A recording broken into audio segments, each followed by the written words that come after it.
Well, here we go. Good evening. You may notice that there's a reduced number in the team tonight. Welcome to the DMC live chat, episode 11. I don't know where the other 10 weeks have gone, but we're scooting along with this. We've got a technique. We've got our European contingent is on holiday or moving around Europe somewhere. We believe Laz is in Italy, so I don't think he'll be joining us this evening. Our English contingent, 1/3 of the team, has got technical issues. So Luke is desperately trying to get himself sorted out, and he'll join us as and when he can. So we're going to keep his eye out for Luke. So this is PJ from Midlife Models, and I'm joined by my good friend Martin Dare from Martin Dare's Dinky Restoration. Evening. Good evening. So we've got a few. I've got to pour a bit of Brave juice, so that's that done. And then we've got a few admin tasks that we want to go through before we kick into this week's subject matter, which is preparation for paint, which covers all kind of ills and subjects. So, first of all, give us a shout out if you're in the chat, because I'm going to be doing the chat and hosting at the same time. So once you're online, by all means, give us a shout out. We'll say hello and let you know that we've seen you. That'd be good. If you haven't already, please subscribe to the DMC YouTube channel. We're up to 117 members now, so it's tootling along nicely. I can see that Mick's just joined us. Good evening, Mick. Evening, Mick, and Ian Hulley's joined us as well. So good evening, Ian. Good evening, Ian. We'll give Ian a shout out in a moment. So the other thing we've got going is a Patreon site. If you have a look in our description of the chat, the software that we use near isn't actually YouTube. It's a product called StreamYard, which is licensed, and there's a couple of us that are paying the license for it. So if you're prepared to part with under £5 a month, please sign up to Patreon. That would help us out immensely. What else have we got to going on? Well, I'm going to pass it over to Martin for this one. As Martin has just mentioned, Ian's joined us.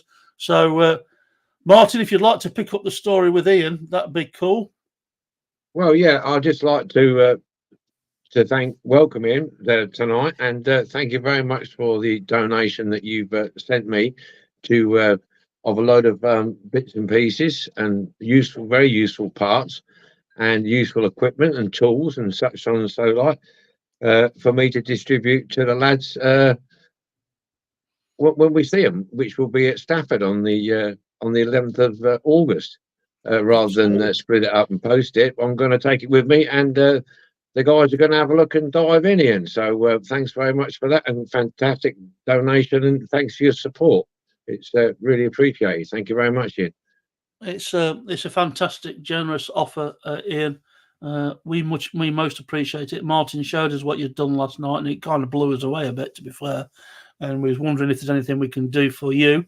If there's anything you can think of, or if there's a car missing that you want for your collection, by all means, let Martin know. I know that Martin is your touch-based contact, which we appreciate. And if you've got any questions, same with everybody else. When you've got any questions, feed them into the chat.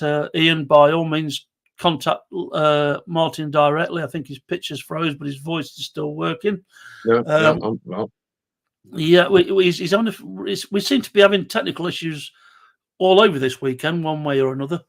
So yeah. I'm the one that's moving, obviously. Yeah, now and again, for now. Anything could go wrong in the next 30 minutes, as my old Jerry Anderson episodes used to say. Right, so as Martin's mentioned, coming up in August, we're going to the Stafford toy collection. Martin's just freed up.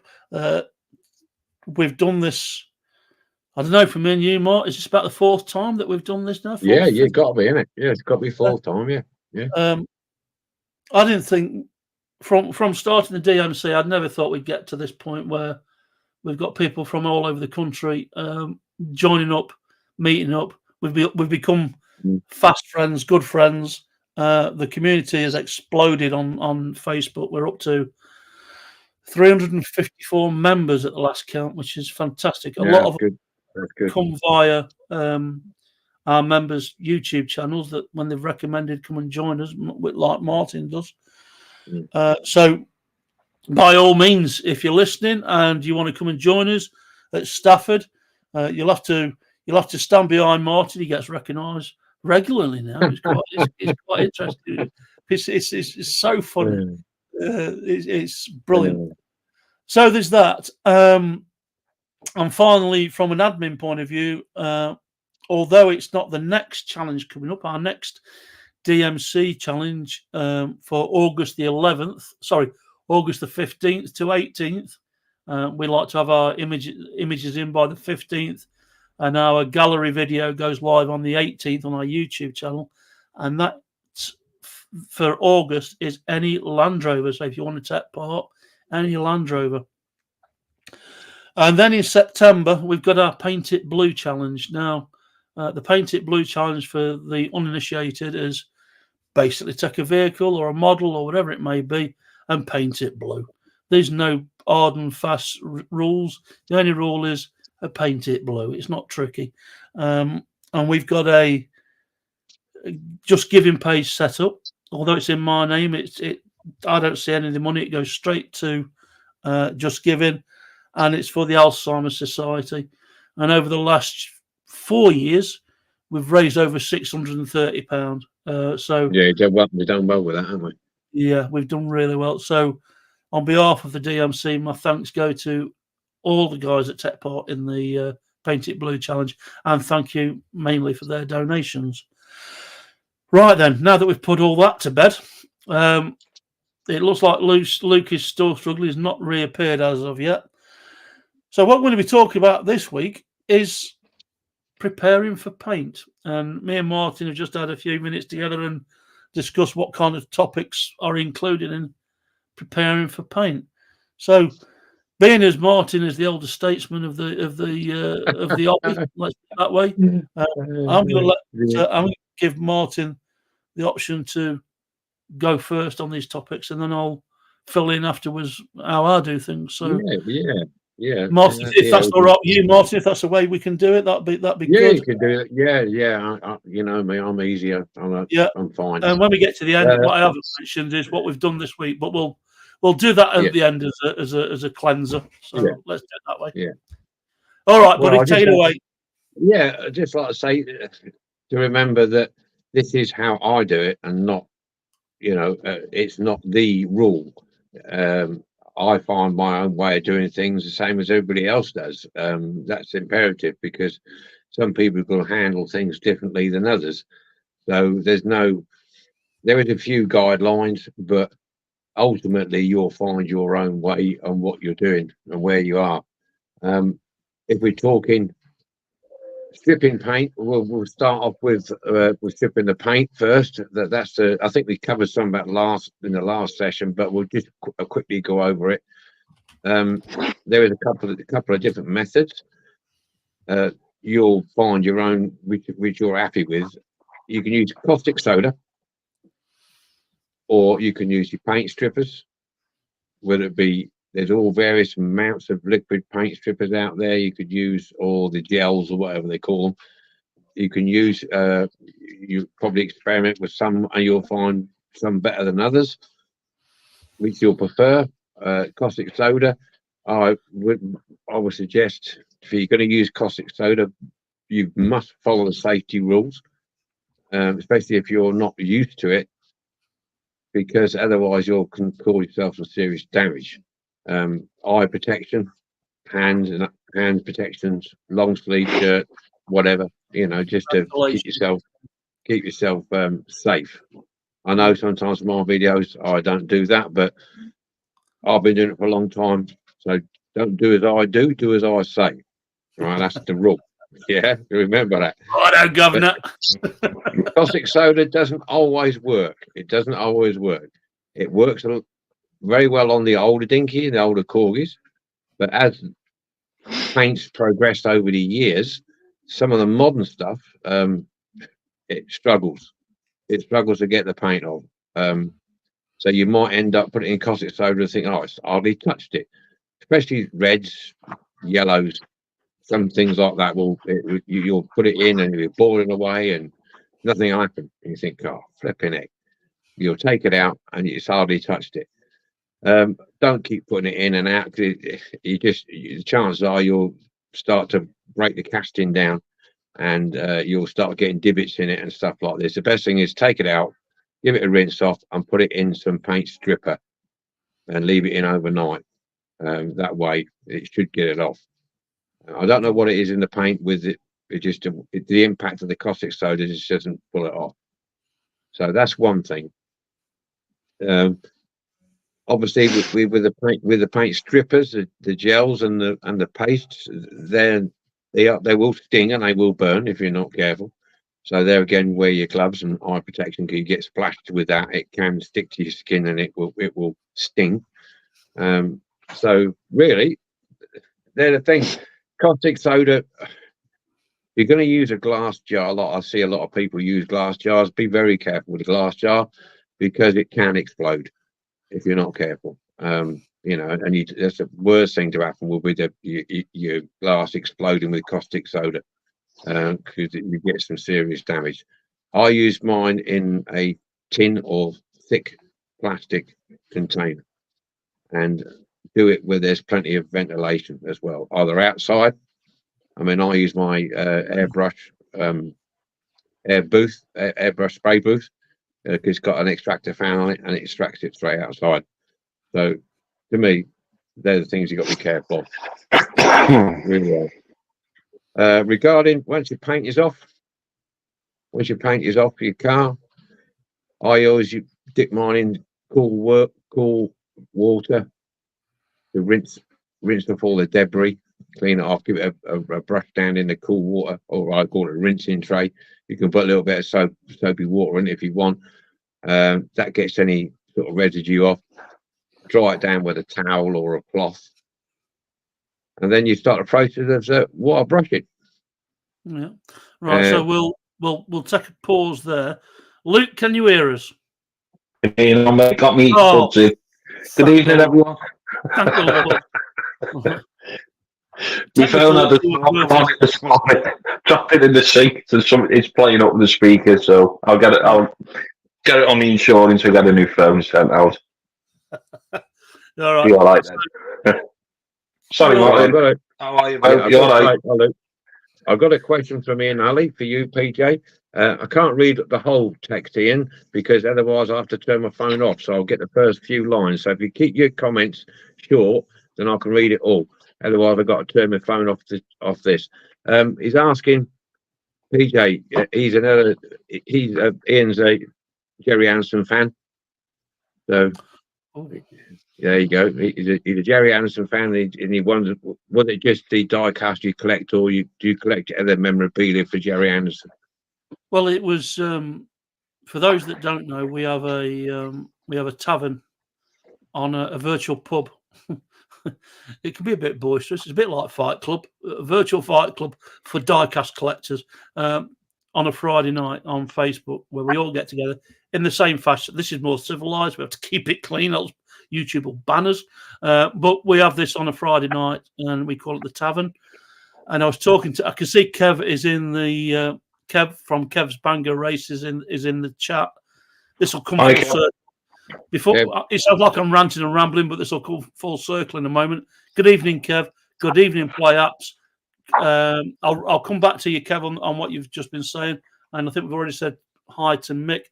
And I was talking to Kev from Kev's Banger Races, and Kev said, "Good evening, Andy. You're not supposed to talk about Fight Club." No, that's funny. We don't talk much about the tavern, so that's fair enough. I was talking to Kev, and Kev said, "Do you collect just diecast, or is there anything else you collect?" And unfortunately, Kev showed me Ben Affleck Batmobile. It's the plastic version, it's about a foot long, and he said, "Would you be interested in this?" And the boys will tell you, I nearly wet myself. By all means, yes. So so in answer to your question, Ian, I'm a big Jerry Anderson fan. my favourite Jerry Anderson show has always been UFO, but I was brought up on Fireball XL5. If Luke won't know what the hell we're talking about because he's far too young, I've just done an Interceptor and I'm in the process of doing this. And Luke says, that looks great. What is it? Which kind of said to me, he's not over 50. So there you go. So I'm a big Jerry Anderson fan, but I'm also, my favourite show is UFO. Mick, who's also in the chat, sent me recently this is from the animated Captain Scarlet series, and this one is called The Cheetah. And I wasn't even aware that it was available. And this is from Corgi, believe it or not. But there's also another version, a second model in the line called the Rhino, which is the modern day version, although this is probably about 15 years old now, which is the alternate to the SPV as we knew it as kids, the blue rocket launching vehicle. So in a long way round, Ian, yes, I'm a Jerry Anderson fanatic, regardless of what it is. And I did read the rest of the message. He is asking if there's anything you need regarding like spare parts or anything for your Jerry Andersons. And you asked him if there's anything we could do. He's looking for an Ed Striker car. And well, aren't we all? You're going to say, oh, Ed Striker cars, yeah. So if we're at the show and we see one at a reasonable price, we'll pick one up for you, mate. Right. That is the Ian will probably correct me via Martin if I'm wrong, but that is the gold level vehicle to collect, and it's a gold car. So yeah. I've recently watched a documentary on UFO, and Ed Bishop was talking about the car. Yeah, but that's strange though, because the amount that they Corgi produced of those Ed Striker cars, alongside the Thunderbirds and everything else, it's amazing how they command such high price now. Yeah. Regards, in comparison with the Thunderbird 2 and the Lady Penelope Fab 1, and it's surprising how one particular car or one particular casting goes right up there. I'd love to be able to go to a page that told you sales numbers, because I'd love to know how many Interceptors were sold, how many Shadow Mobile 2s were sold, how many. Well, I think I think you'll probably get. Yeah, you'll probably get how many produced, but I don't think you get a sales thing because I don't think because the main line, whenever you saw the opening sequence, it was always the Interceptors taking off from Moonbase. It was always Skydiver going up and these kind of things. So they concentrated on the main vehicles. But I agree with you, Ian. If I could get hold of 1, 2, it's like a bronze stroke gold colour car, if I remember. I think there's actually 2 versions of it. There might be a bronze one and a gold one. And Sam's car is another one from the Joe 90 series. Sam's car, yeah. And as Martin says, you can be looking at anything between £30 to £50 for one that needs restoring. So if we can help you out, Ian, we'll help you out, and Martin can text you and say we found one for such and such if it meets your price. I know they do sell them. But as of the last thing I did buy, Ian, just to round that out, a friend of ours, Lee from Diecast Fixer Uppers, and his wife Jackie went with us to Stafford, and Jackie kept coaxing me into buying another Jerry Anderson toy, and it was the Space 1999 Eagle Lander. And the guy behind the counter, funnily enough, because we got this, and I was backing up going, no, and Jackie's going, buy it. And he says, I'll knock your £5 off if you'll buy it, just to end the argument. So instead of £45, I got it for £40 in excellent condition. But I've also restored one of them I like doing the studio versions. So with the Interceptor doing that white, and the Eagle Lander was white in the series as well. that's enough of me rambling. So I hope that answers your question, Ian. Thanks for that, mate. Much appreciated. Back to the chat. So Kev, PJI Martin, Luke wasn't on the line at the time, so I'm going to assume he's saying hello to you as well, Luke. I've got my entry in for the Land Rover. Yes, I've seen it, Kev, and I've downloaded the photos ready for the video challenge, and also done my entry for the Paint It Blue chat. You've been on a roll, Kev. I'll give you that. Busy boy. He's the boy, isn't he? He's going to be done Christmases before we've even thought what it's going to be yet. I'm just starting my 2 entries for the More Than 4 Wheels challenge. Good Lord. Kevin, you need to get out more. Kevin, you need to get out more, mate. You need a life, mate. You need a life. That doesn't suggest you've got one, because I haven't put a video on YouTube for months, and I've got no excuses, really. I've only just put one up. I to play ups. Kev, I'm experimenting with Nitromor's paint stripper on the more modern castings. We didn't have Luke on his view on the. We'll come back to that then, Kev. We'll pause it there. Luke, stripping vehicles. What do you use, mate? What's your go-to? Sorry, mainly the sandblaster I use. Use quite a fine media for blasting the paint off. The older corgis, dinkies, perfect on them. 2-minute job. Obviously the base plates, any rust on them, takes all that off. But the modern castings, it does struggle with, just because of the media that I'm using. I cut in there, press it up a bit, but it's liable to sort of damage the casting. So I used a bit of Nitromors, but what I have found, standard thinners in a jar, dump them in, and the paint just falls off the casting.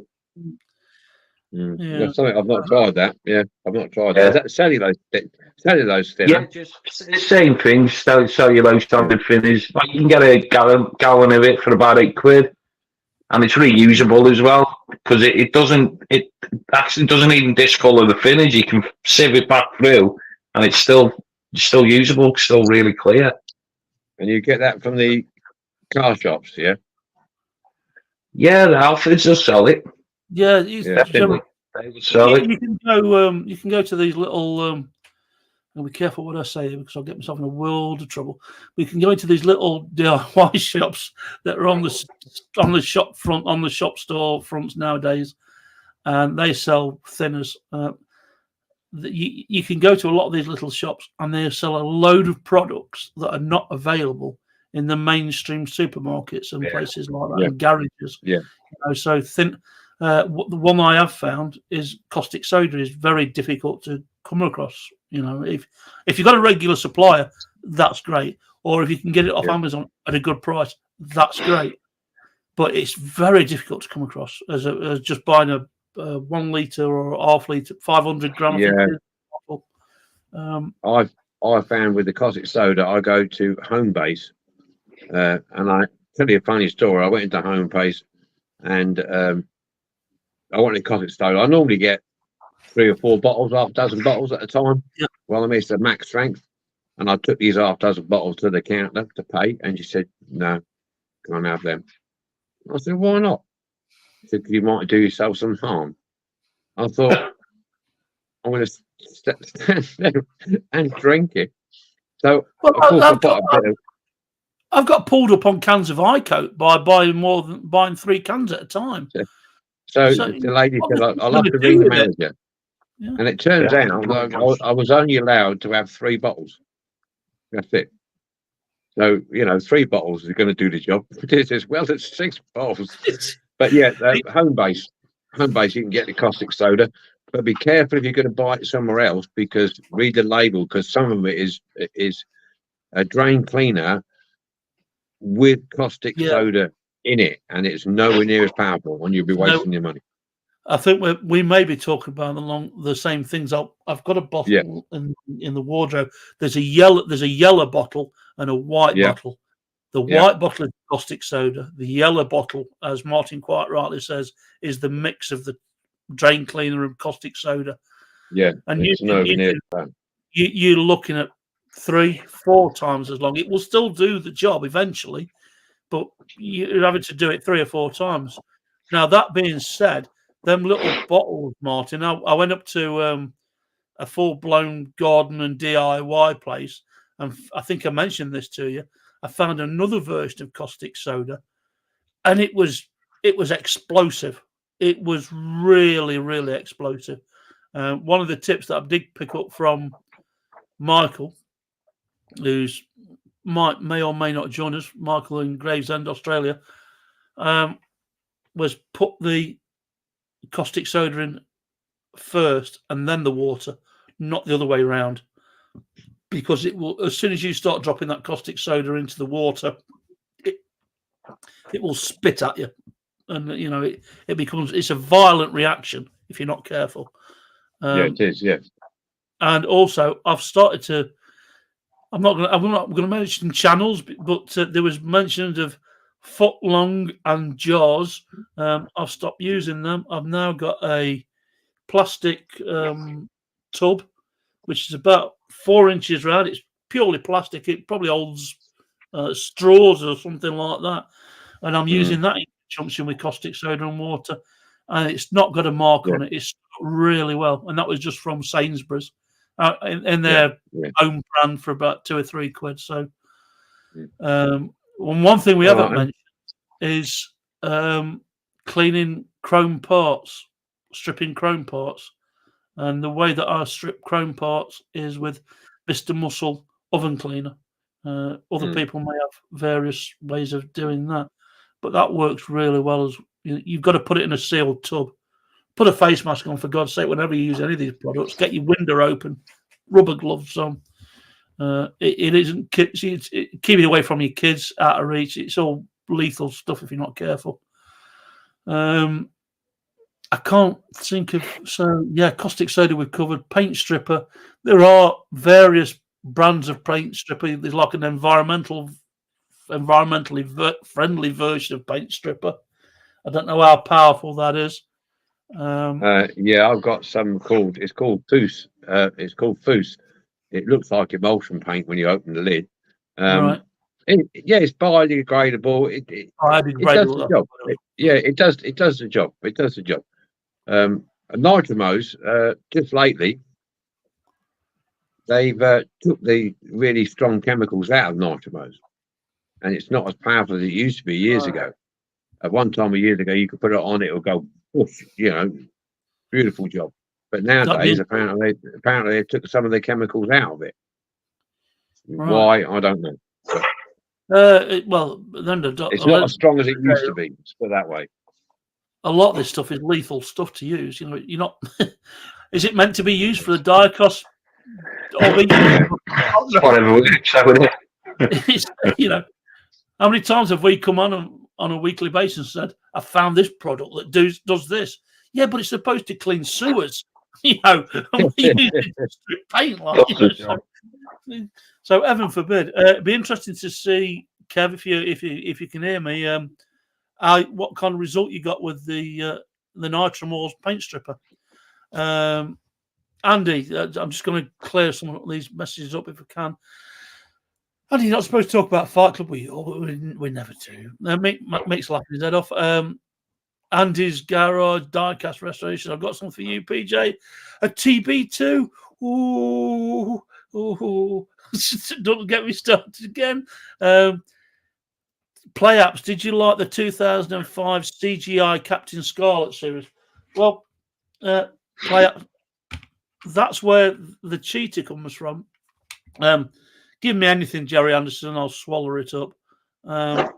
It was just as a production company, it was just never marketed well. If you look into the history of Jerry Anderson, what he had to overcome just to get the series made, it's atrocious, really. We'd be snapping at it now to get it made on the Sci-Fi Channel or something like that. Just a quick message. Just a quick story, PJ. I thought you finished, mate. Come on. Let me just finish this off. Or the Thunderbird. What I do like about the Thunderbird one is that the company that does Thunderbirds is a New Zealand-based company, and they use all the old scenes, all the old settings, and put CGI over the top of the original settings. So you got the TB1 interior or the Thunderbird 2 interior, and then you put the CGI over the top of that. So it's a mix of both, which I think is fantastic. I don't like how they've done the Thunderbird 2 theme tune, I must admit, but that's me just being a purist. Andy, just got some standard thinners from talking to Luke last week, £8 a litre. Okay. Caustic soda, £6.50 at local independent store. I paid $4.95 for the bottle that I got. I think that was a 500 gram, Andy. Kev, I get my caustic soda from B&Q. I've never seen any on sale in B&Q, nor have I seen any on sale in our own base, Mark. So just goes to show that. They hide it, mate. I tell you where it is. They're pretty clever, mate. They hide it. It's up near the cleaning products. You know, I can't remember the name now, but the cleaning products and the mops and stuff. Yeah, they only have a small section.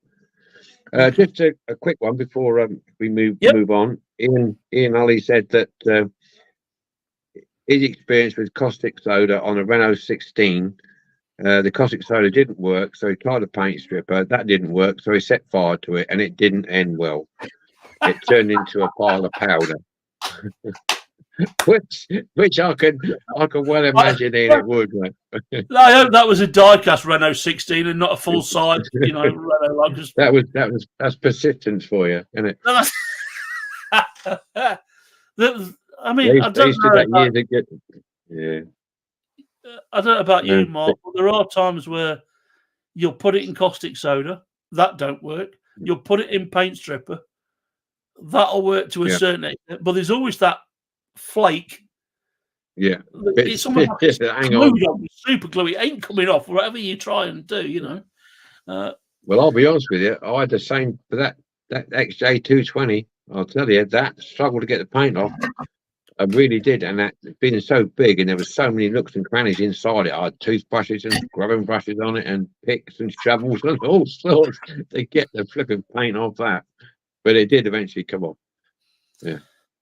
Okay, so just to round this off, the last comment from Kev was the Nitromol spray does work, but leave it to work in for half an hour or so. And Playapps has just said Renault, new meaning to colour matching. Right. Okay. And just on the side note, thank you to all the guys in the chat for joining us again that are becoming our regulars, really. I don't like to quote other people's phrases, but Martin will always say, welcome to old friends and welcome to new friends. So that's good. We've lost Luke. His earbuds have probably ran out of juice. So, moving on then. Moving on. Cleaning the casting, Martin. Yeah, once your casting's out of the liquid or the gel, whichever you're using, give it a rinse, and then my personal preference is I hit it with those brass brushes you can get in anywhere really. I haven't got one to show you at the minute, but you have seen them on my channel. Just to give it the initial rub over, just to get any loose flakes off what are hanging on, and get what you can with it really, rather than firing up the Dremel or the multi-tool, whatever you got straight away, because we all know. It's that kind of. Yeah, but it's the handheld one I was talking about, PJ. Oh, but, you know what I mean?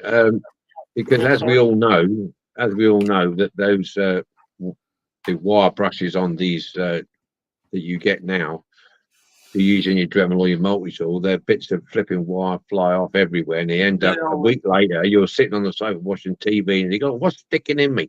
And then you look, and you've got a little bit of metal stuck in your arm, and it's been hiding in your t-shirt or on your sleeve for a bit. But yeah, so I tend to go over first with a wire brush, the hand wire brush first, just to quickly get all the stuff, get in the grills and around the boot areas, and then I go with the just hold that thought, I'll be right. I go with the Dremel then, or the multi-tool. I can't keep saying Dremel because I haven't got one. I've got a multi-tool. But then I hit it with that first, get all the rest of the junk off and the muck off, and I saved my older ones, the ones what twist down and start to wear, especially the longer ones. Yeah, that's it, PJ. Something like that. Yeah. I use the older ones to get into the little nooks and crannies behind the posts and behind the window screens and things like this. That's what I tend to use that for. So yeah, I'll do that, and then we've go into looking at the casting lines. If that's your thing to take casting lines off, I mean, some people leave one because it's near the original, but other people like myself, I like if they're in your face, I'd like to take them off if I can. Using the files, the needle files, the modeller's files that you get, you use those to file down if they're quite thick, because some of them are quite noticeable and they do stand out. I knock them down a bit with that, and then I go over with some sanding sticks, folded sandpaper, just to get them as smooth as I can. You won't always get them out. I mean, I filed them down and down and down, and you've still got that hint of a line.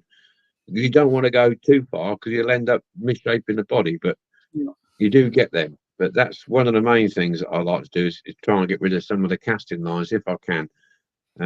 If you can get them, because some of them are awkward to get to because they're like stuck in between the radiator grill and the headlight, and there's not a lot of room to get in there. But do your best to do that and go with the sandpaper afterwards and just buff it up a little bit. I don't like my casting to be too smooth and shiny before I start painting. I like to have a little bit of grip on, so I like to leave a little bit of a roughness to the surface before I put the primer on. That's how I do mine. I don't know how you do yours, PJ, but that's how I do mine. Well, just a quick update on Luke. Is bless him. His earbud batteries have run out on his phone. His speaker's not working on his phone, so he's charging up again. And he says, "I'll be back in 30 minutes if you're still there." So we'll give him a thumbs up in Messenger. We'll probably still be here. Yeah. What can I add to Martin's chat? What I've had come through the post recently, because Amazon is my best friend apart from Lidl, is these sanding pads. I've had sponges, yeah. Just these sponges when they are wet and dry sanding pads. And the reason I brought them mainly was for 3D resin printing. You'll hear us, me and Luke, ranting on about 3D resin printing. It's our new best friend. It's going to help us, we hope, replace a lot of parts that we're missing. So I used that in conjunction with. I was lucky enough to get one of these before they were taken offline, and it's a mini Dremel. And what was happening was, I mean, I keep every now and again I'll take it apart and put fresh grease in it, but they were starting to overheat and burn people's hands, so they were taken off the market. Now I've had mine at least 2.5 years, but that's the way we go. We start off by looking for tools that we've got in the shed, and then we go and invest in a new tool, a new way of doing something, a powered device, like Luke was saying with his he's got his chamber for stripping paint. Sandblasting unit. Sandblasting. Sorry. Cabinet. He's got the cabinet. Now it's what you can afford to do, So I mean, I haven't got room for a sandblasting cabinet, but I'd love to have one. So you can get a cheap version of a Dremel from. I'm not.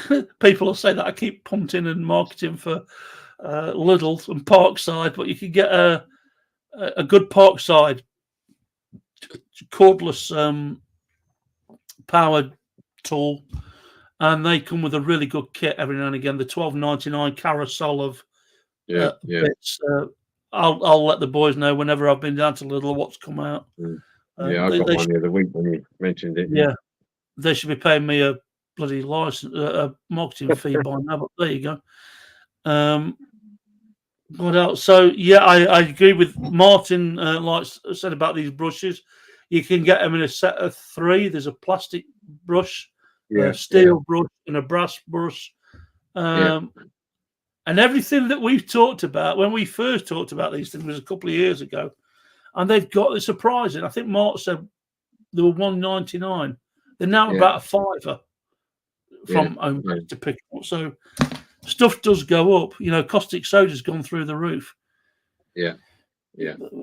Companies are hunting us down and putting up our product. Doing that all right. I think that's about it. Yeah, I clean the chrome with the chrome parts with Mr. Muscle. Right. So I think just one more. I think it's one more thing. After you've obviously cleaned it, done your casted lines or whatever you want to do, removed all your headlights and stuff and cleaned it all up. Pay attention to things like the rain gutters around the windows. You'll find and the bumpers and the little bits that stick out where the kids have been playing with them, have been doing a bit of road rage with themselves, and they're bashing them and that. You'll find, especially around the side windows, some of the bumpers where they've been chipped and banged. You can use your file to smooth them out a little bit, because they've got there's some of them are quite prominent, so you can file them down to get rid of that rather than try and fill it, because trying to fill those little tiny holes, 9 times out of 10 it'll drop out. I tend to fill my small holes in the bodywork with super glue and baking powder, or you can use automotive filler like Luke does. He uses the automotive filler or the Tamiya fillers. Any of the fillers will do to smooth them out for any defects in your bodywork, that sort of thing. I'm trying to find light humour. I was talking about filler last night on the in the tavern, and I picked up the big boy plastic. That's the big boy, it's the big boy filler. And some people kind of referred to, is that a self-portrait? No, it's not a self-portrait. If you're doing, if you've got plastic parts or you're doing 3D printed and want to fill gaps, this is fantastic stuff. And it was about £6 for a decent sized pot, and I've been getting on with it really well. And you can clean that up with the tack light. I've seen. Is it Matchbox Garage, Mark? Back in the day? He first got that. Yeah, he was using one of these. They're great for light jobs, and again, these little burrs tools that you can get from Parkside and Lidl's, brilliant. How many times have I mentioned Parkside and Lidl's now? I must keep account. Anyway, moving on. Whoa, yeah, I'm gonna make your day in a minute, PJ. I'll get back on. Yeah. So cleaning the casting. Yeah, I mean, I've got have you mentioned methylated spirit as a cleaning agent? Not yet. We're getting down to that. We're just saying about filling your gaps with super glue, baking powder, or automotive filler, or any of the other fillers, modeling fillers, Tamiya fillers, Humbrol fillers. Make sure they're nice and smooth, because obviously when you put your primer coat on, it's going to show any more defects, which is a good thing. So we cover the fillers. And what I tend to do before I even touch it after done all that is to get some methylated spirits or some degreasant, any degreasant, and just wipe your model over with your degreasant, so that gets any of your finger marks off. And because, as you know, it's die cast and there'll be greasy marks on it. That'll save you. Don't touch it once you've done it. Let it dry, air dry. It doesn't take long to air dry. Let it air dry, and then we can proceed with the primer coat, which we'll talk about in a minute. I mean, the worst thing that happened to me is that it opened. If you've had any of an expansion of an industrial estate just lately, the first thing they do is build a tool station and a screw fix on that new plot of land that they're creating. And it was like the worst thing because it's like Christmas is every day to me, you know, because shoot off down there, get every tool you possibly ever wanted.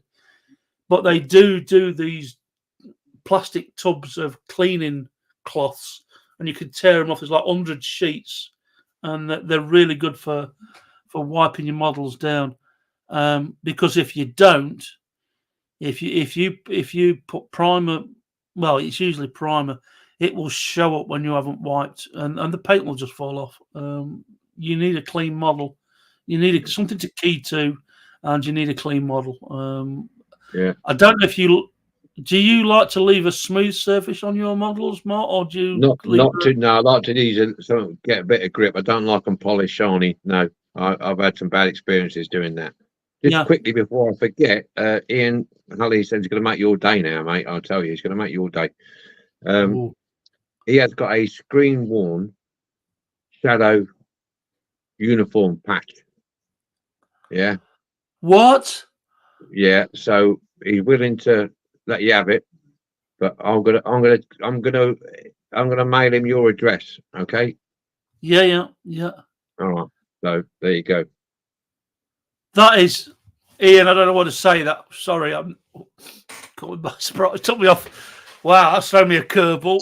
Ian, thank you so much. That's fantastic. I will. I don't know. I will put that. I will wear that with much pride. With much pride, I'll put it on something. I'll put it. That's fantastic. Oh, thank you, mate. Good. I'm so easily. Or anybody could buy me.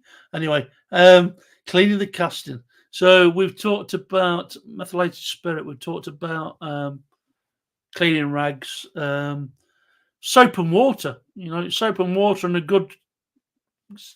Yeah. I was going to say a good stiff brush. You know, like we talked about that set of 3, the plastic version of the wire brush. There's a plastic version which is ideal for using in soap and water.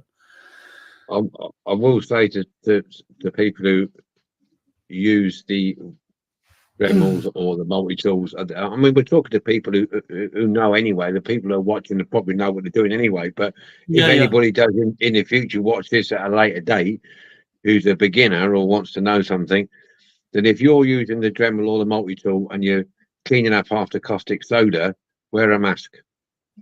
Yeah, because the dust will get in the back of your throat from the caustic soda dust. Because even though you've done the process, the caustic soda dust, what is left behind within the casting, especially in the crevices, when you get in there and you're going large, the dust kicked up, it will get on the back of your throat. So a bit of advice there: if you're using a rotary tool, put a mask on just till all the dust is gone. Once the dust is gone, it's fine. I'm just going to add to that with if you're thinking about taking up the 3D printing hobby, because it's all part of our hobby, but this is one thing to mention. I've done this. It's almost like a stone cottage garage, and I was mentioning to Martin earlier on that I'd put this plastic fillet between the roof and the walls, and then I'd ground it with the burr in the tack light. But the stuff that comes off this when you start to sand it down will get on your lungs, and it's not good stuff. Yeah, resin's terrible. You'll be able to careful. And that's come from an ex-smoker, vapor, you name it. Yes, I'm still on my whiskey. That's a different animal. But yeah, look after yourself, folks, when you use any of these materials that we talk about. And please keep them away from pets, animals, or wives. Because there's no telling what they'll use to use these products on. Right. Casting lines, degreasing. We've talked about degreasing. Primer, Martin. Yeah. If you're going to use, I mean, most people who watch my channel know that I primarily use rattle cans, aerosol cans, whatever. The trick I've learned is get your casting warm to the touch at least. And if you're using a rattle can, aerosol can, get it warm. Now I have a fire in my workshop, and getting posh now. I mean, should say shed, but I call it workshop because we've gone live. That's all right, mate. I call my kitchen the lab. Oh yeah, yeah. So, and I put the casting, once I've degreased it, I put the casting on the shelf above the heat, just to warm the casting up, along with the aerosol can colours that I'm going to use, whether it be the primer and the colour, just to keep them warm.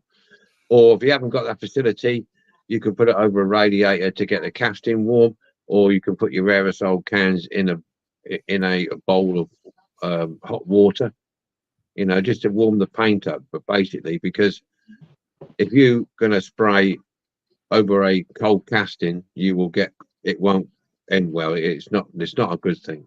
It's not a good thing. No. You'll get some you fish eyeing and all sorts happening. So really, it's best to, for the sake of it, warm your casting up, warm your can up you're going to use, and do it that way. For your primer, I use a selection of primers. I've used Halford's primers, I've used High Coat primers, and I've actually, funny enough, now the cheapest ones that I've found, and they work well, is the Colour It range that you get in some of the cheaper shops like QD's and some of these other shops. It's called Colour It. Their grey primer is very similar to the Tamiya primer. It's very thin and it's quite light, and it goes on well. I haven't had a problem with it, but just remember when you open the can to take the safety ring off, right? Otherwise you get nothing come out of the nozzle like I did. And I was cursing this. I was cursing this thing. It was dribbling, and I thought, what's going on here? I was shaking it and messing about with it, and there was a plastic ring underneath the spray. You're supposed to pull it off, and it's obviously whatever. And like a numpty, I didn't realise. But yeah, I find those primers, the Halford's primer is good. It's okay. But I find that the High Coat is a nice primer, but it's a bit grainy. But I found if you want to try it for a cheap primer, because it's half the price of Halford's, try Colour It. They do a white primer, they do a grey primer. Yeah, so that's what I use. If you're airbrushing, you can use primers, whatever primers you've got. If you want to use primers, if I'm airbrushing, I use a company called UMP. Their primers, they're usually quite good. Don't have a problem with them at all. But like I say, it's very rare that I use the airbrush at the moment. But yeah, so that's my take on primer. And on cue, Mr. Painter himself, Mr. Luke. I'm going to default to Luke next before his battery runs out or his earbuds run out. I'll come back. I know you're having. Give me a minute. I'm going to nip out for a second. I have to go cap in hand to the missus for a phone.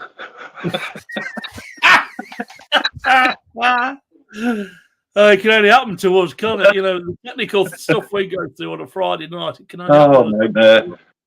Welcome back, mate. I know it's been a bit of a night for you, so I do appreciate that you trying to sort yourself out. We're talking about Luke has become our default, whether he likes it or not. He's become our default painting expert, really, because of the stuff that he's done. And we regularly bashing him with questions about painting and stuff like that. So, Luke, we talk about primers. So, any 43 scale, 64 scale, whatever. What's your way of priming? I'm set up with the airbrush. Obviously, I have got 2K high build primer here, but I'm struggling. I can mix it myself. What I'm struggling with to get it the thickness that I want, the gun's struggling to spray it. So I've just resorted back from the days when I used to do smart repair. It's a high build primer. It's called High 5. It's in a can. It's about 12 quid. It's absolutely bang on. When you spray the casting, it looks like it's gone on really heavy. But as soon as it dries, it shrinks back. And It gives you enough to to flat into. You get any imperfections out, any little divots that's in the casting, it'll hide all of them, and it saves you a lot of work on the filling as well. And it's not likely to, how do I put it, all the troughs of a casting. No, that's the beauty of it, PJ, because it shrinks back. You don't lose any detail with it, otherwise I wouldn't use it. Okay. I have tried a couple of times to use a proper 2K high build primer, but just the guns are struggling to spray it. I've got a 0.8 here, and even that, you got to thin it really thin, and then you find yourself putting 5 or 6 coats on to get the coverage. 2 minutes with 2 coats with a can, that's it. Stop. But because of your background, you've got the facilities to mix paints, that kind of stuff, like. Yeah, I mix all the paint, and as I run out of it, I've got the cupboard there is full of it, loads of just different pigments, and I'll just hang the colour together what I fancy. And that's it. Easy as that. He sent me a frost. He knows that I've been ranting and raving about this frost white that he sent down to me. It's not frost white. Well, what's it? It's frozen white. Frozen white. Sorry, not frost. Hey, frozen. Are we going to debate over how cold your ice is? Get it right, PJ. That's it. And we're having a laugh, but I was ranting. He knows I was ranting and raving about how good this paint was, and it is I found it to be a thick paint, but as long as you give it plenty of wrist action, you're talking about a good 2 to 3 minutes.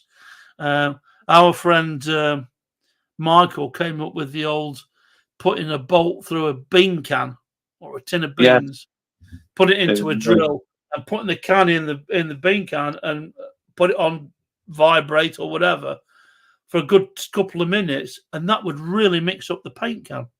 So that was a good idea.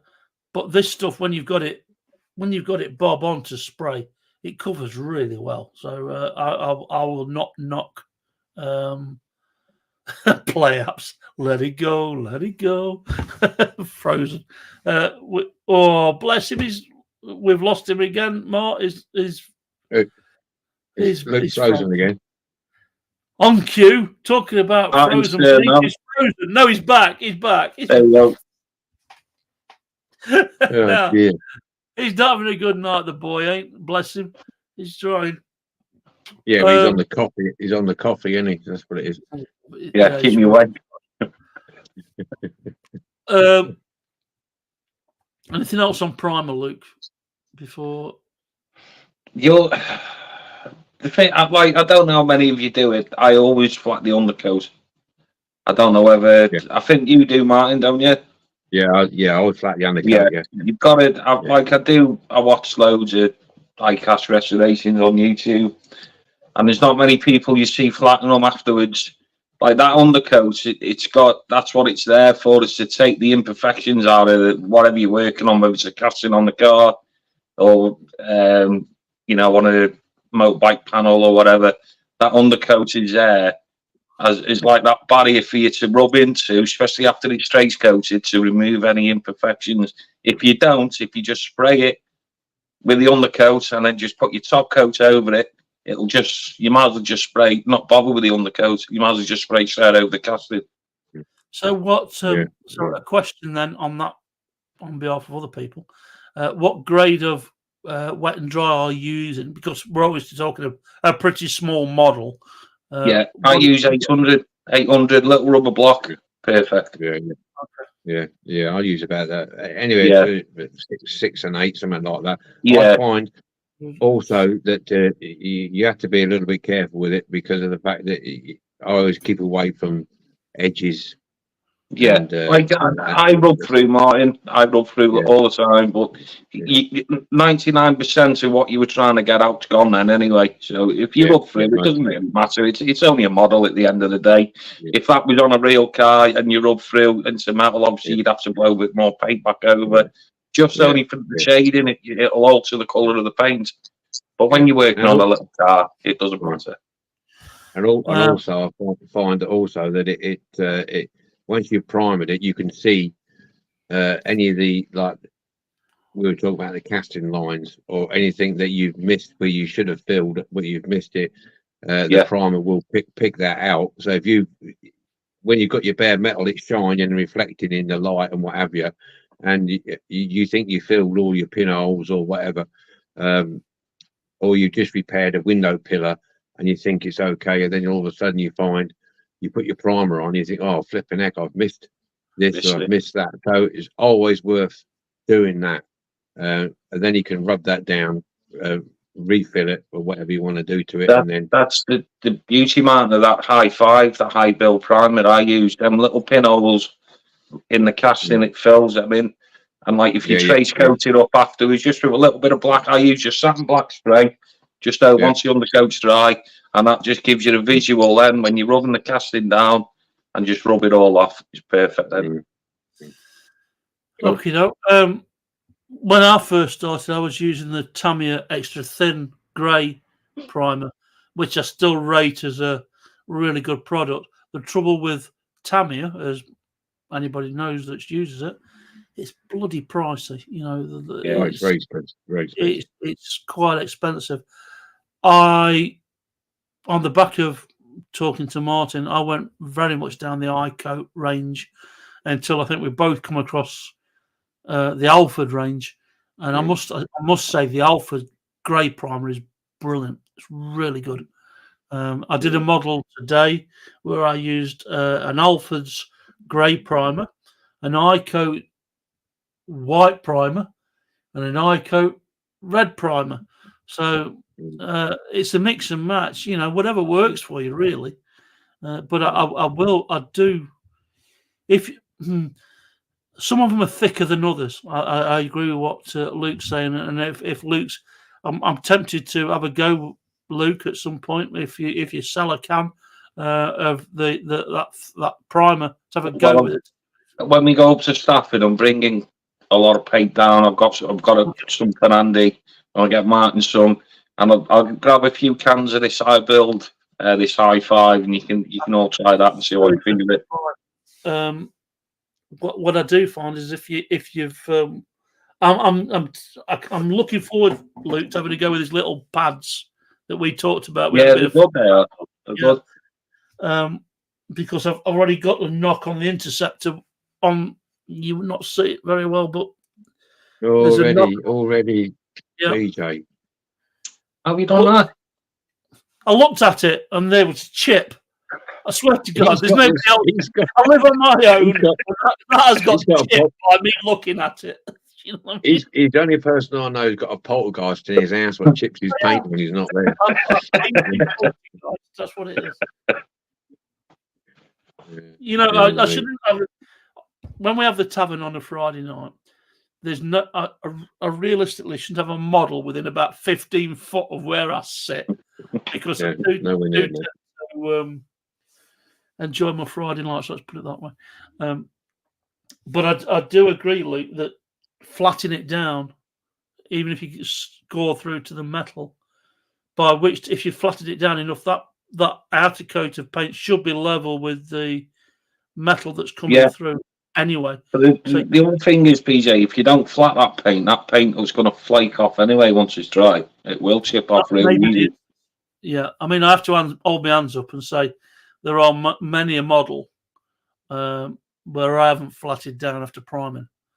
But you don't tend to hear a lot of people, because as you pointed out, people that are doing the 1/64 scale models, you don't see many people priming after. Sanding down or wet and drying after priming. No, it's pointless putting priming on if you're not going to rub it down. You might as well just spray it straight with the colour. Yeah, I mean, a lot of people don't even use. There are people that don't use a primer. They'll clean the casting and go straight with a top coat. Yeah.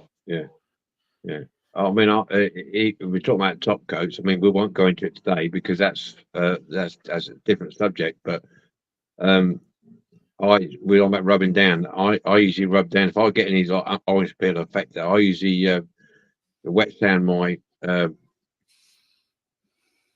before I put the clear on it. You know, if I think it's a paint should looking a bit rough, then I'll rub some 1,000, 12,000 over it. You know, just to take the take the surface off and then clear it over that, and it Yeah. works. Yeah. It works.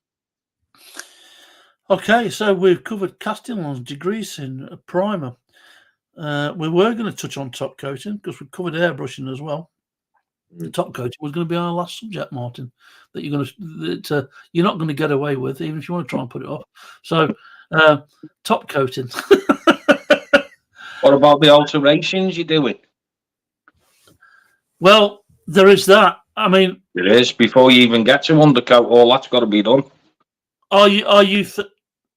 Okay. Yeah, we covered the while you was on your bended knees to your missus to borrow the phone. We was Squawking like a baby. yeah. You won't let me play. They won't let me play if you don't give me your phones.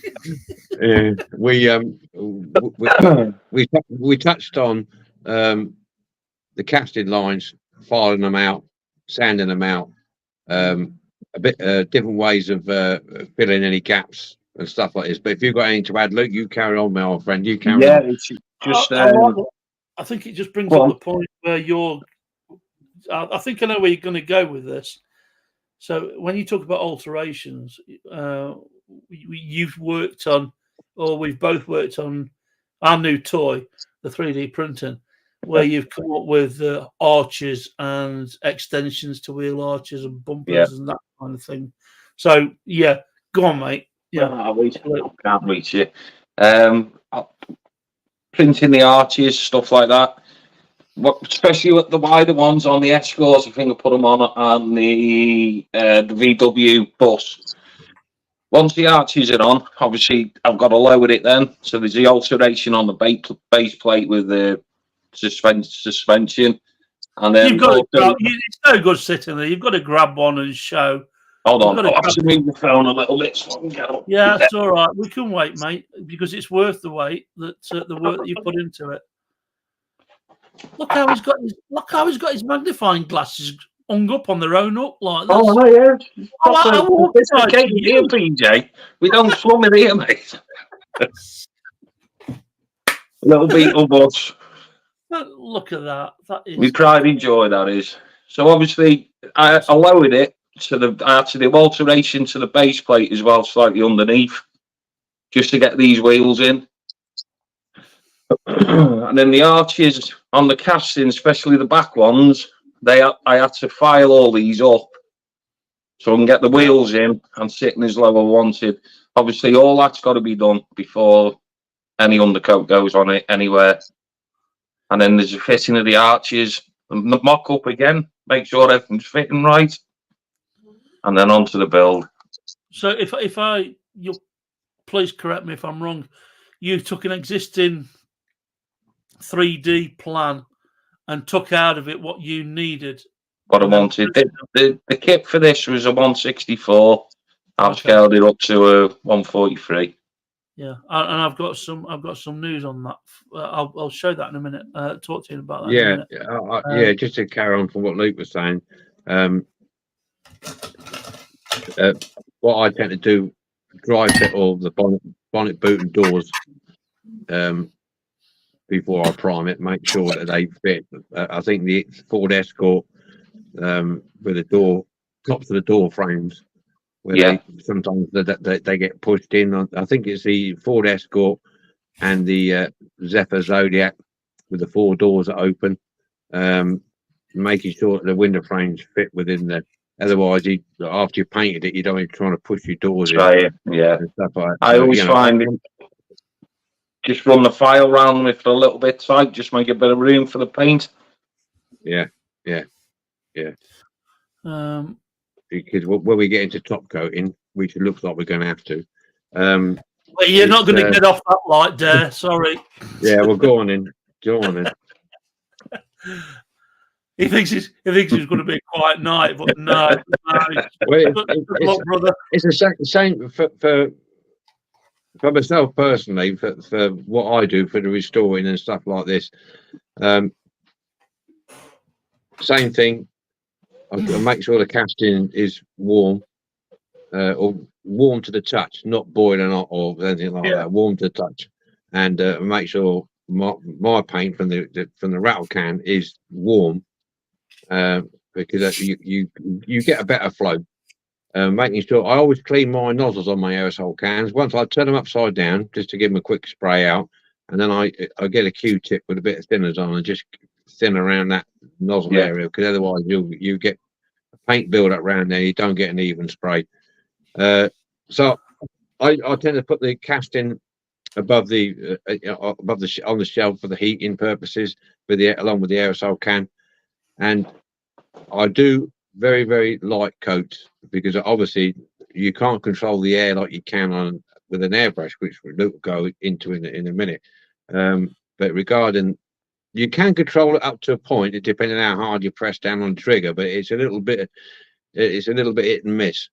I tend to very light coat first, very, very light coat, and I try avoid build up paint around opening door hinges, especially like if you're doing the transit back doors, or you're doing any doors that come off with the big chunky hinges. I try not to get a paint build up on the edge or on the hinge itself. Otherwise, you'll have a problem when you open and shut a door. You'll get chipping, and you'll struggle to get a door to fit properly. So very light coat. I let that tack off for 15-20 minutes.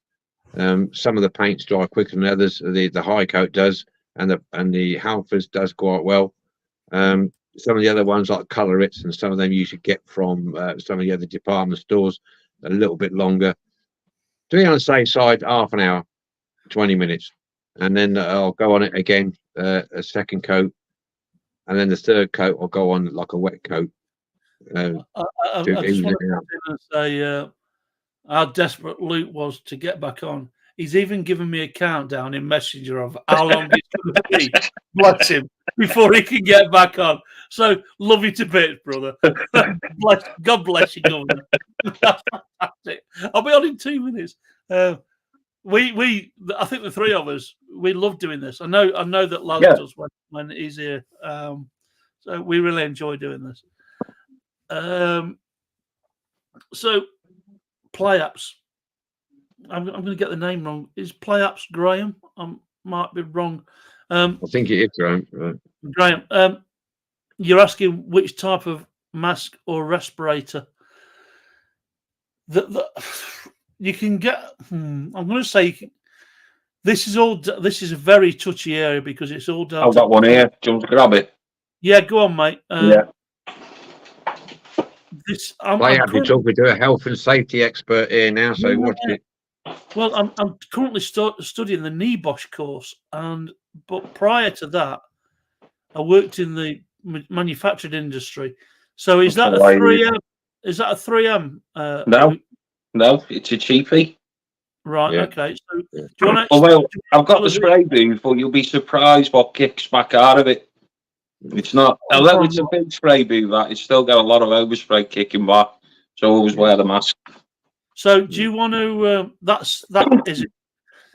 is a I would imagine is a generic cover all bases kind of mask that you. Yeah, it'll do anything. Like the rating on it's pretty high.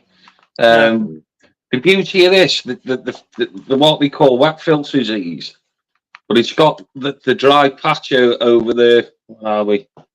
This is changeable, and you get about 8, whatever with them. So you just replace them once you get a bit struggling to breathe, and you don't have to actually change the filter.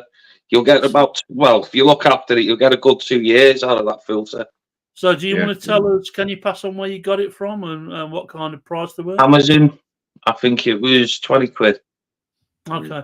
What we'll do, Graham, is if Luke passes on the details of the order, I'm obviously going to pass Luke's details on, but we'll try and put something in the DMC channel chat of where you can go to get it from off Amazon. What I will say about mass filters is mass filters only as good as how well they fit. Yeah. Now, I used to have a beard going on. Luke's currently got one. Martin hasn't. If you've got a mass filter, it's got to be able to face fit to your face. If you've got air, round your chin, as Luke will know, it will hold it off your face to a certain extent. and then the company that produces them are not liable for that face mask. So something to be aware of. In many places, right, if you work with paint and you got to wear a mask, you're not allowed to be in anyway. No. Yeah. You think that would be an intrusion on your privacy, but you're protecting safety. yourself. Well, you're protecting the employer and yourself. If you want a job painting, get a shave. Is basically what it boils down to. Yeah. We do it. Got a message. I'll tell my missus that. Well, get a shave. Like that. Yeah, he's all right now. He's got the phone off her, hasn't he? Now, look. Oh, she'll be home. She's not watching. She'll be in it. Because they're divorced coming up next week. Just got a quick message from Ian for Ian Ollie for Luke. He says you put what you get out of it, what you put into it, into the model. And he's right, an ex-valeter, manufacturer valet, I think it's Vauxhall. So he's used to being a bit of a perfectionist when it comes to valeting. So it's like anything else. He's quite right on what he says. What you put into it is what you get out of it. Yeah. If you want to do a rush job and not that bothered, then that's what'll happen. You know. That applies to life in general, doesn't it? And you get out of life what you put into it. So any paint job, 85% of it is in the prep. If your prep's not good, the paint job won't be. You can be the best sprayer in the world, but if that prep works crap, the paint will be as well. And you can settle on a brand like me and Mark mainly use iCoat, and you can have a bad can, or a bad colour. Let's put it that way. Yeah, you can have that one colour that just doesn't work. I mean, the Atlantic blue is a fantastic colour. The Tango red for the Captain Scarlet Special Patrol car. White Tango red, nice colour that. Fantastic with a gold fleck in it. It's beautiful. But then there's other brands that work well with things like olive green for military vehicles. And you can also say the old adage, you pay for what you get, you know. So there you go. I noticed that the next time we do one of these categories was what top coat do you use? So we've blown that out of the water, really. Well, I did try and tell you. You did try, bless you, Guffy. You weren't having it. You were pinning me down like the man you do. Yeah. I think the idea is that we're trying to cover. Perhaps it would have been a little bit longer if Laz had been here, but we're trying to do a couple of hours. So just to go back to the chat, so that's covered play-ups. What type of mask or respirator? We covered that. Kev saying, I eventually found the safety ring too, which I think was referring back to the can that you were using, Mark, or the bottle that you were using. Yeah, I'm glad I'm not the only one. Play-ups saying, let it go. From Frozen, yes, thanks. So, just to cap this off then, let's go through what we've been doing this week, gents. Martin, I know you just recently back from your trip. Yeah. I've set on for the new month. I've got painted. I've left it a couple of days now to let it harden off a little bit before I do the clear coat. Matchbox king size concrete mixer, the orange one. Nice. And in paint at the moment, which is there again, is drying at the moment. That is the Land Rover Challenge, which is the Dinky Toys Land Rover fire truck. That's quite nice. And to finish the end of the month, I'm going a small size, 1/64 scale, Matchbox original grey wheels, pickup truck, little pickup truck in maroon and grey. Okay. Yeah, so that's the 3. I might squeeze another one in. I've got a roller I want to do. It's the Dinky roller with the opening bonnet and 4 doors and boot. It's the one with the dual headlights with the slanting headlights like that. You know, I haven't done one before. I've done the other one. I've done the other rollers, but not that one. Yeah. So I've got one of those to do, and I'm sorting out all the stuff to bring to Stafford at the minute. And it's getting. I've got Fraser's parcel I'm packing up at the minute. I've got one for Michael to send off, so I'm going to be busy wrapping tomorrow. I found your Metro, Luke. Oh, did you find it, Mark? Yeah. I found the Metro, and I was what else have I found? Oh, I've got quite a few for you for doing me a favour. Yeah, the Metro. But there was something else I picked out. I thought, I can't remember what it is now. You have to. I've got some bits for you, Mark. Not really a bug in that, but I'm going to bring quite a bit of paint with me when we meet up. Yeah. Okay. So it's going to be a bit of a mix. Online saying, "Hi, I'm sorry, I'm late." That's not a problem, my friend. Not a problem. Who's that? Jessica. Oh, Jerry. Thank you, Jerry. I got your parcel this morning, Jerry. Thank you very much. I was going to pop you an email, but I wasn't sure what your time scale was. But thanks very much, Jerry. Very much appreciated. It came safe and sound. Thank you. We'd on behalf of the three of us and Laz, to be fair, we'd like to thank everybody who donates models to any of us. You know, it's the generosity that we found just lately, the friendliness and generosity in this community is. I've not seen it anywhere else. Yeah. I mean, we're all in together, aren't we? We're all in together. Yeah, we're all in together. Yeah. It's all good fun, and you know, I like to stuff away, and and help people out where I can. I mean, I've always. I don't want to sound too soppy, but I've always used Martin as the measuring stick, and said if Martin gets peed off, then we're doing something wrong. So he's stuck around with me for 4 years now, and yeah, we have done. Yeah, 4 years. Yeah. Mate. We'll be getting married soon. Don't worry about it. Or divorce, one or the other. You probably get less for murder. You know what I mean? But he's been a good friend to all of us. Yeah, we're all right, man. Yeah. Well. No, it should be fun. It'll be a fun time. We'll have looking forward to Stafford. It seems to get bigger and bigger every time we go. Like I say, I couldn't believe that we got people to meet up in the middle of nowhere, which is where Stafford is really. There's going to be at least 5 of us, minimum. Andy's, I think, as we say, Andy's going to be there as well. Me, Luke, Martin. Can you advise what's? Oh, okay. Please ask any questions before we go shooting off and. We just ramble on forever if you're not careful. You just get rambling about random stuff. Playouts, can you advise what size tap would you use? Oh no, good one. 136 scale Corgi or Super King models. Thanks in advance. No need to thank us, mate. Thank you for the question. And screw length 136, boys. Yeah, that's the Matchbox Super King or King size. I would gather. All right. Okay. Yeah. You could probably futuristic ones, the Speed King futuristic fire engines and stuff like that. Well, yeah. The Super Kings, King size. Yeah, I would say, because all you're basically doing is holding the base on. You're not actually, it's not going to go under any real pressure.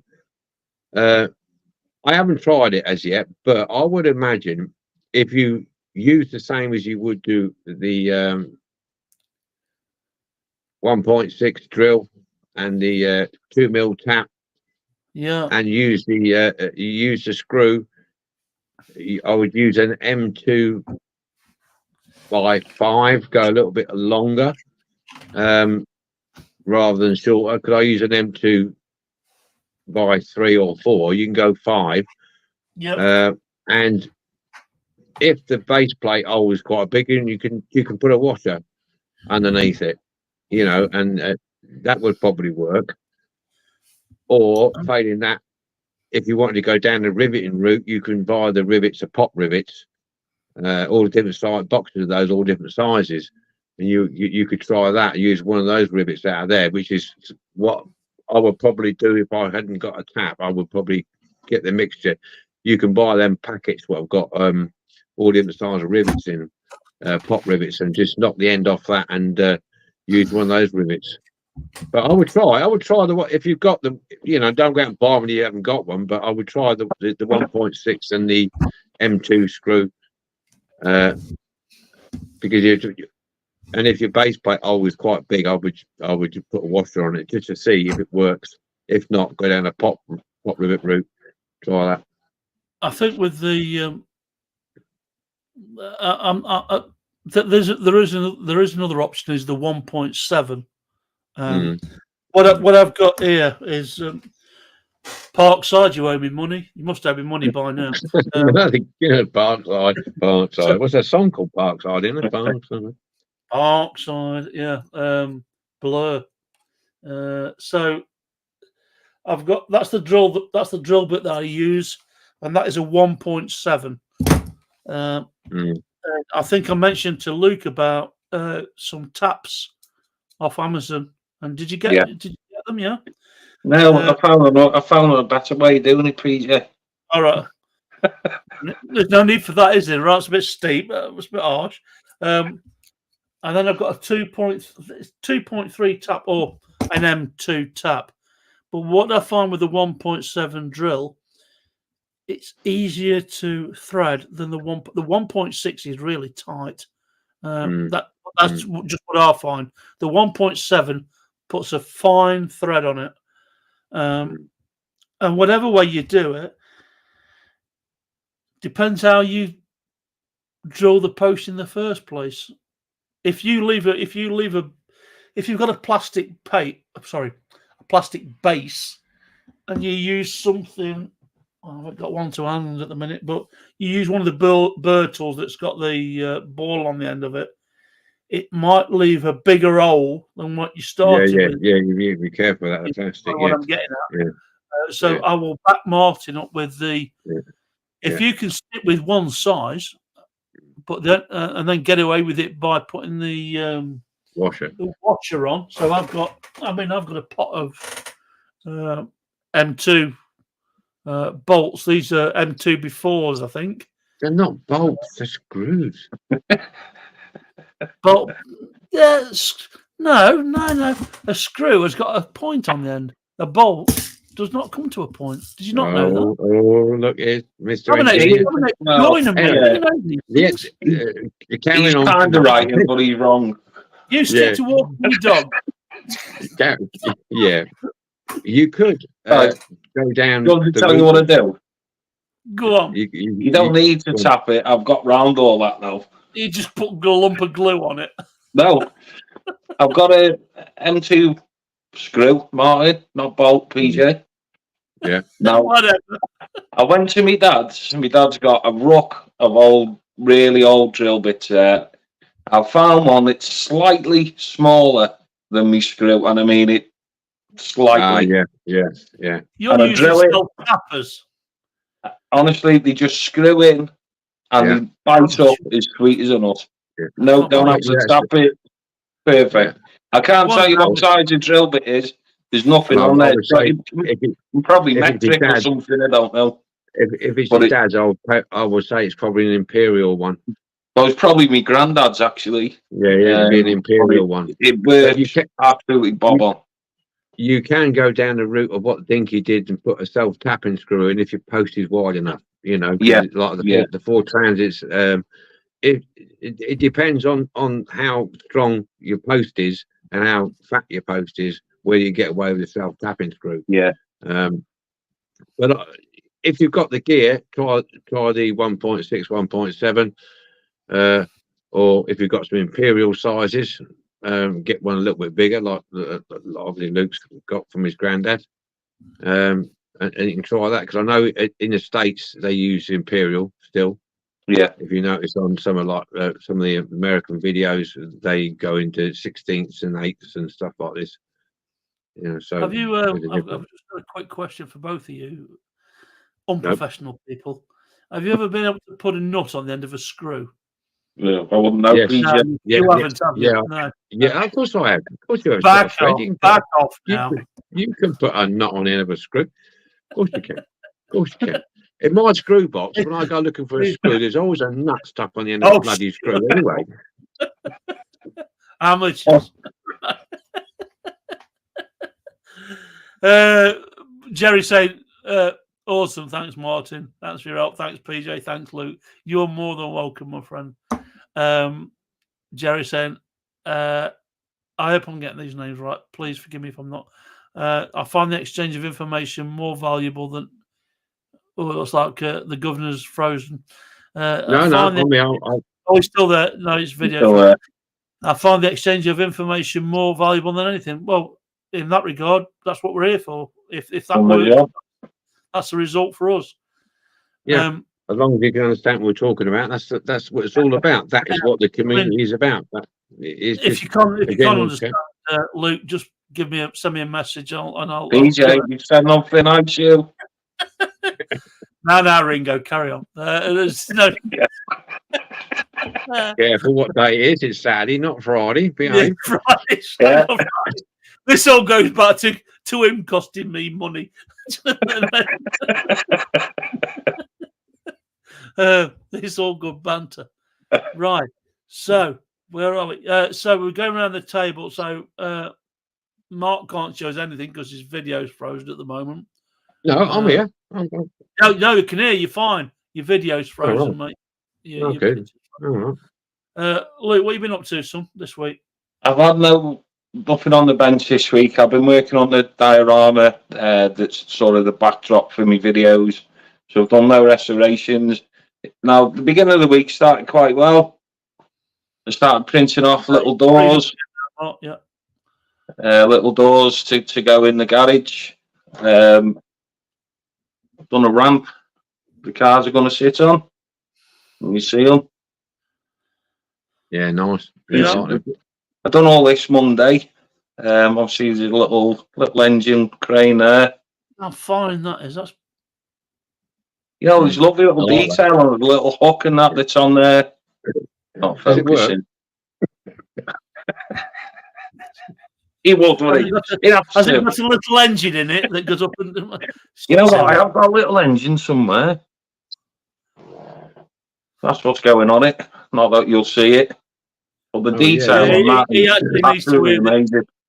He needs to hear it actually start up. If you can do that, that'd be great. No, that's nice. That's going to look really nice. That's going to look nice. Jerry said you all sound like our family. God help you, Jerry. I've done my little steps, printed them off as well. They look really nice. I like those. Yeah, I like those. Yeah. And I've done some. Has the guy got one hand then? One arm then? Martin, testing my patience now. Some railings have done. You know what? I hate him, I do. I can't wait to see him when we go staffing. There's going to be a whole bag of pain for the both of you. The trouble is, none of us are young enough to run away from him. I've just done some little benches and shelves. Yeah, I like those. Yeah, nice. Yeah. I have a. So I'll ask a question I know the answer, but on behalf of everybody else, what scale are you using to base these on? 143. That's basically what I want to do. I know we do bigger cars every now and again, but it should look quite nice when it's done. I'm hoping it will anyway. It will, yeah, definitely. I was surprised tonight the difference between. I'll come to why. Well, sorry, I'll show you an example in a moment. How big the difference is between 143 and 164 when it gets down to starting to create dioramas. Yeah, there is a massive size. Yeah, difference. well, not massive, but the scales on these. The scales on these toys are never really accurate. I mean, you take some of these Dinky toys or Corgi toys, and you've got a car, then you've got a truck. You know, there's no way that car's going to fit on that truck on the transporter. So, and I think a lot of it was just when they designed these, especially the earlier Dinky toys, it was designed so you got enough detail on it so you can tell what it was. And it was big enough to play with, not too small. It was big enough to play with, and it had resemblance of the original vehicle. But you can put them side by side, and you think, well, hang on a minute, it's nowhere near the size. But the same company's not even making the same sizes. No, they don't. They make all various different sizes. I mean, you take the original Matchbox, what went into a Matchbox, the original series, and then you go up a couple of editions like Series 1A, then 1B and 1C, and you'll see that there's a huge difference in the size before they moved up to super fast. It's incredible. But yeah, I mean, even as today, Martin had to call my jets because I was losing my rag. I said, I brought this bloody garage. It just doesn't fit these 64 scale. He said, well, what, are you on about the one that we talked about last week? And I said, yeah. He says, well, it's an A series garage, not a B or C, because the size is estimated in the B and the C, and I'll show you on about in a minute. That's it. Yeah. So you've got to. I was pleased how it came out, but I'll show you that in a sec. So, is that you, Luke? You anything else that we should be? Yeah, no, that's like you say. I've done that Monday. That's as far as I got. I've just been stretched to the bone this week. I haven't had 5 minutes, so I'm hoping to sort of get it finished and get a video out by next Thursday. Fingers crossed. So I've got a question. I've been talking to a colleague of ours. I'm not mentioning names at this point in time, but a friend of ours has asked about the garage scenario. So, what are you making the wall? So you've 3D printed the majority of your parts on the any cubic. Yeah. Yeah. So, what are you using to create your surround? Is it like an L-shaped view? It is. It's going to be a bit of a like a box now. I've altered it slightly. It's still the same sort of shell that I'm using. I'm just altering it slightly, just to make the videos a bit more fun, really. Maybe. Yeah. That's the end game for a lot of us. So, are you using for the L shape? I'm sorry to drill you down here, but it's made of wood. I'm going to cover it hopefully in like a perspex, maybe something, I don't know. Just get it all nice and smooth. Then obviously the roller shutter doors and everything's going to be attached to that. The other doors are going to be like over in one corner is going to be where the ramp sets up for the dyno tuning and whatever. And then it'll also have a little mini spray booth. On top of that, I'm hoping it's going to be the office. And hopefully put some nice signs and that in there. So I've not done it before, so just have a bit of fun. It better be good now because I'm building you up in the background. You don't know it, but I'm saying, you wait till he comes out with this video. It's going to be stunning, Mick saying I'm off, lads. See you Friday. All the best. Thanks for yesterday. See you, Mick. Try, mate. See you soon, my friend. Mick is one of our regulars, one of our taverners on a Friday night. By all means, if you haven't joined the tavern before, I'll keep saying this.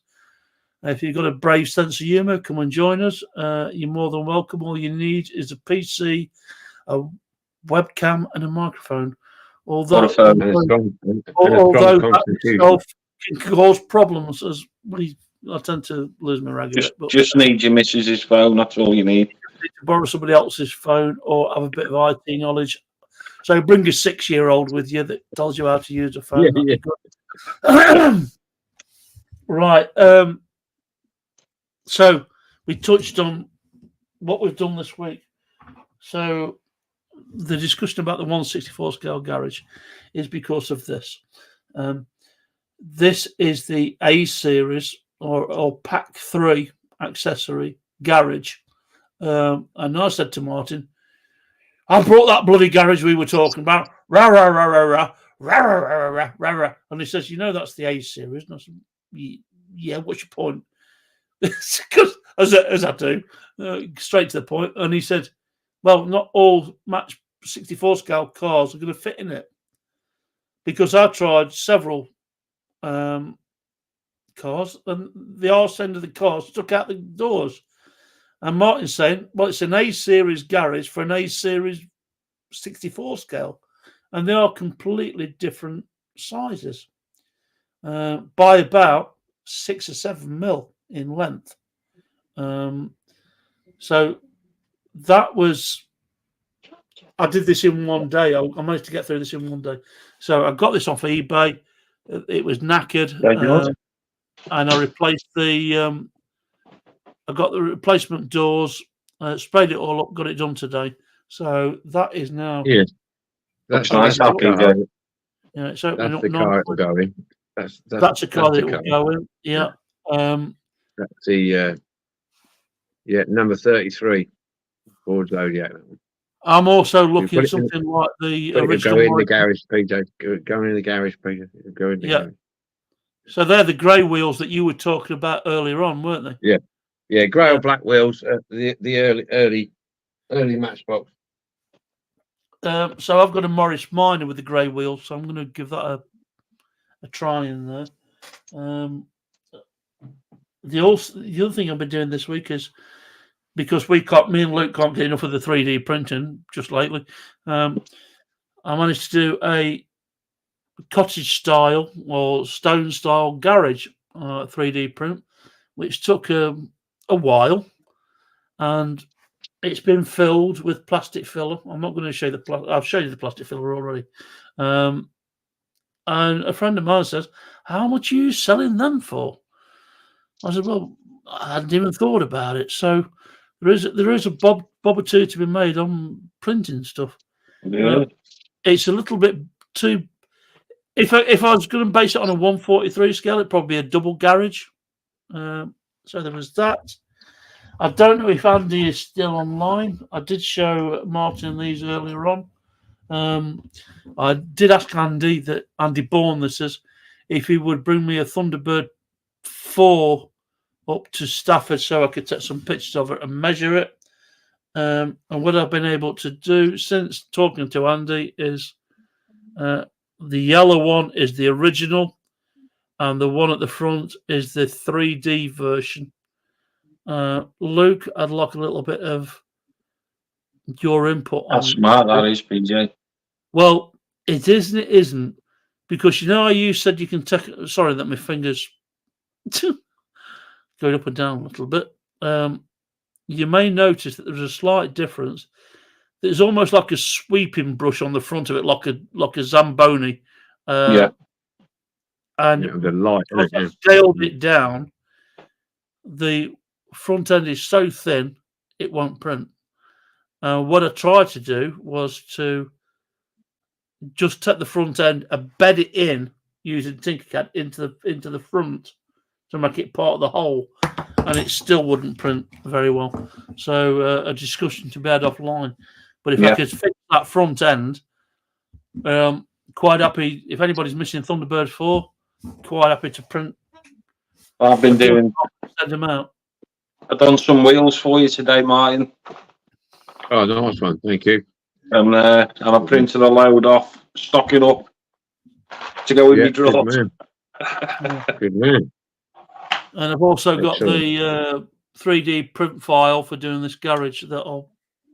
Anybody wants one, let me know.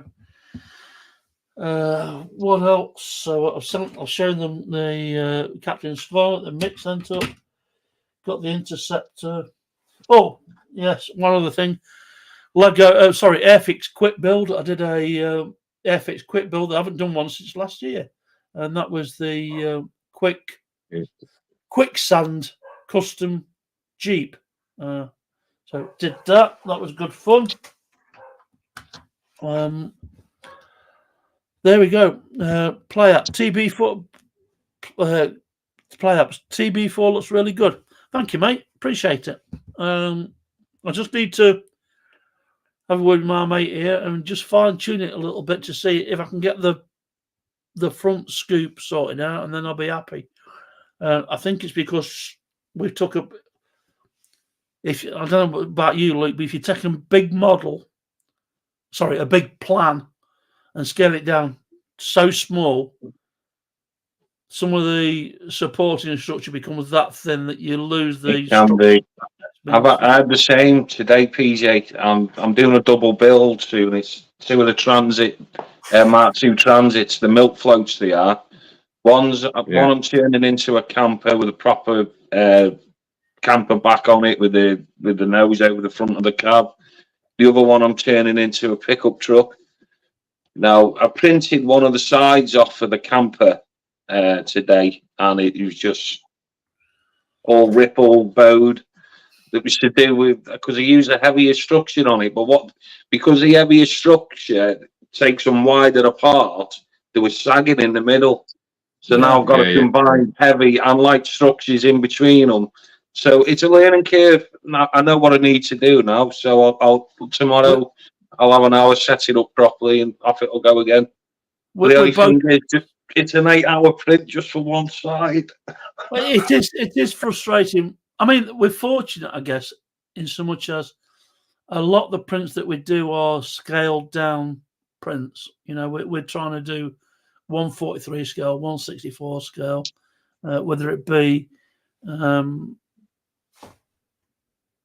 of the war figures, that kind of thing, World of Warcraft type figures. I mean, I've got it at some point. I'm desperate to do a Godzilla because I'm sad. I love the early. I'm showing my age, but I love the early 1970s, mid to 70s Godzilla figure. I've got to do one. Not the new one. That's just it's a bit CGI for me. So yeah, I want to do a Godzilla figure. But I think because of the 3D printers we brought I'm not saying they're on a budget because they're not cheap, you know, but they have got a reduced build plate. Luke's nodded his head. He knows what I mean. So you can only fit a certain size figure. If you then find a figure that's bigger than your build plate, you've got to reduce it to fit. The build plate is basically that, and your figure is going to print upwards from that build plate. Or if you're doing PLA printing, it's going to go that way. If you're doing 3D resin printing, it's going to go that way. It's going to print downwards. Can't you get buy bigger beds for the same? It's only as big as the photo, the light underneath, really, isn't it? That's firing up against the plate. So you have to buy a bigger unit. But for bigger stuff, Martin, you just print it in pieces and then glue it together. So it's a problem, but it's not a problem if you can. There's a workaround, yeah.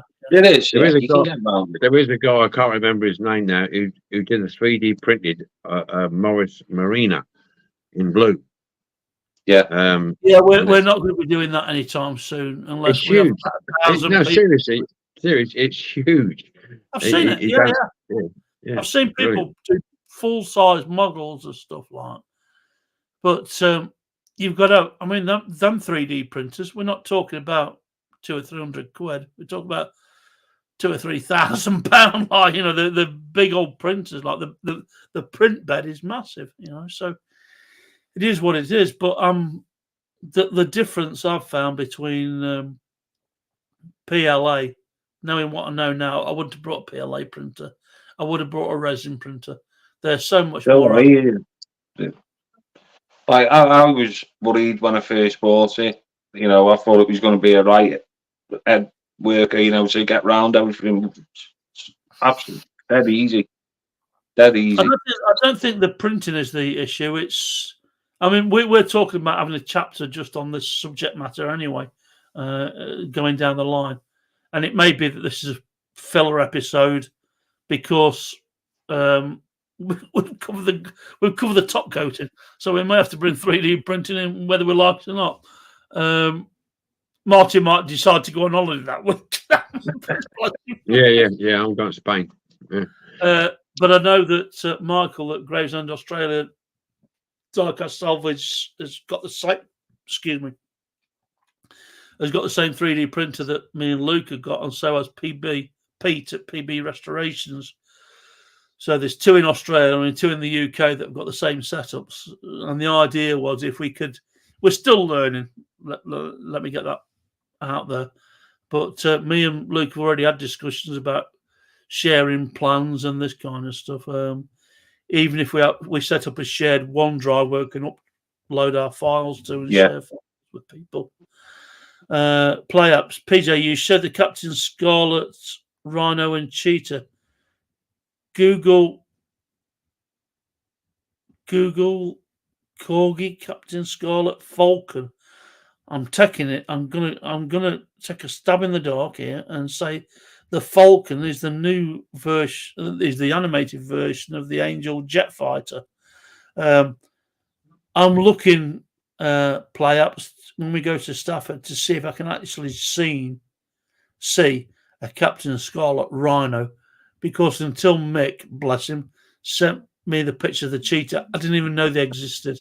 So the Rhino looks a piece of hardware to have. That's going to be one to go. It's going to cost me a fortune, no doubt, but still, there we go. If you want it, we'll spend your money for you, Pete. Don't you worry about people will spend my money for me, bless them.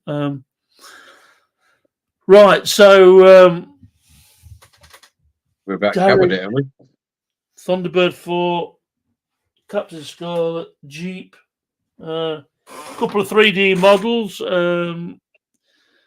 If anyone is sad enough to know what that is the rubber duck from the front of the convoy wagon. Resin duck. This is the new improved resin duck as opposed to the PLA duck. A bunch of my friends have already got one of these. I did hand them out. I know that Les from Moz Models 6514, whatever his number is, has done this, and he's painted it and put the wing, the air on it, and painted it the right colours. So I'll send you the plan for this, Lukey, and you can print one of these off and have a go at painting it up. Because he's now going, what the hell is that? DMC mascot. The DMC mascot. And then I did for my granddaughter, I did the Grogu figure. And you just can't get this accuracy on the PLA printers. I don't care what anybody says. Sorry. Just my opinion. That's me, I think. Right. Okay. Wow. So we've almost made 2 hours, which is kind of our benchmark nowadays. So my thanks to Martin. Martin, Dinky Restorations. My thanks to Luke at Diecast Outlaw for sticking with it, brother. And I know you've had technical issues, bless you. Thanks to Mrs. Luke at Diecast Outlaw. I'm not entirely sure whether she thinks she knows you've nicked a phone yet, but bless her. Yeah, she does. I do like that figure that, there's a figure that's just over your right shoulder, I think. Stalboy. Yeah. It does look like the Fallout guy from Fallout 4. And I'm going to have to 3D print that as well. Anyway, so my thanks on behalf of the 3 of us to everybody in the chat that's joined us tonight. It's much appreciated. Love you all for doing it for us. The support's brilliant. And we'll be back in. Well, we're going to have to change the topic now because Mark tried to put us off not talking about top coats, but we blew that out of the water. So he might have to take a week's holiday, or we'll have to change the subject matter. But we'll be back in 2 weeks with a new category, talking about something completely different. My thanks to Martin. My thanks to Luke. My thanks to everybody that's joined us. It's a good night from me. Yeah, and a good night from me. Good night from me. And we'll see you in a couple of weeks. Cheers. Yeah, see you later. See you guys. Bye. Bye.